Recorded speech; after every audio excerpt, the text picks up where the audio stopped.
Next up, we have the single arm cable row. Pretty traditional back exercise. I want to make a whole series just on back training, but this is what I got for now.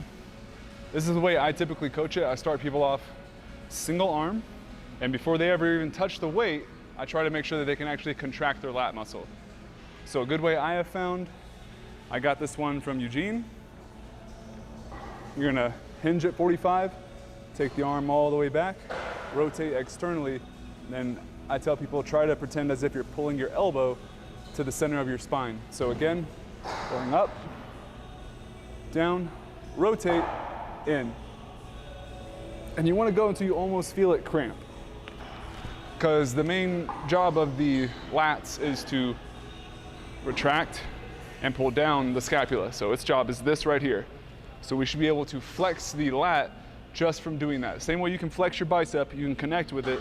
It's also easier because you can see it. I've always had a hard time connecting to my back. So this exercise has been really vital for me to just get that feel before I start pulling. So I usually do about 3 sets of like 5 on each arm. So start off here, pull back, rotate, pull in. And yeah, right there, that almost cramped. Here, rotate, pull, all right? Right after I do that, I'll come do my single arm row. Let it stretch forward. A lot of people like to do the row where that shoulder blade is just so secure and stiff, but this is also a function of the shoulder blade. It's also a function of the back to let my shoulder protract and retract. So we also want to train that motion, especially if we're doing rock climbing or like grappling sports. That shoulder is going to go forward and we need to be strong at that range. So I'm going to come here, let it come forward. I'm not rounding, even though I wouldn't necessarily say that's a bad thing. You know, you can train all these things. The human body is made to move in all sorts of ways.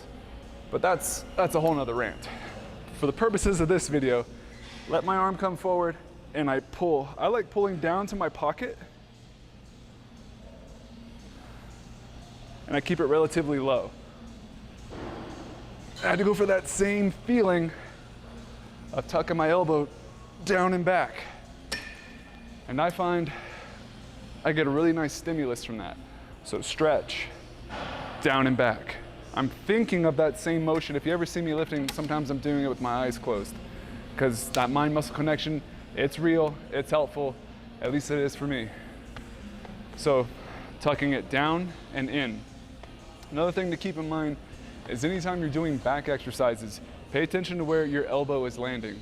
If my elbow is going here, I'm gonna be working that portion of the back typically. Elbows here, same thing, here, a little bit lower. Same thing when you're working your chest. If I'm pressing this way, lower, mid, upper. So try to keep these biomechanical things in mind when trying to develop your back, what sections you may be lacking in. I know my upper back is a little more impressive than my mid to low back. We're working on changing that. But again, pulling to the pocket, stretch forward, pull to the pocket. Thinking about that same thing, elbow down and in, externally rotated. You probably won't be able to externally rotate the weight, but just thinking you can, I find for me at least, creates a better stimulus. Again, I want to try to make a whole series on back training itself because it's something I am not that great at. But if I had a video series, it might make me a little better and hopefully someone can learn from my process of getting better. But yeah, even though I've been a coach for 10 years, I've been lifting competitively since I was 15 years old, still so much to learn, still so many ways to grow, and that's what I'm trying to do here. So I hope this was helpful.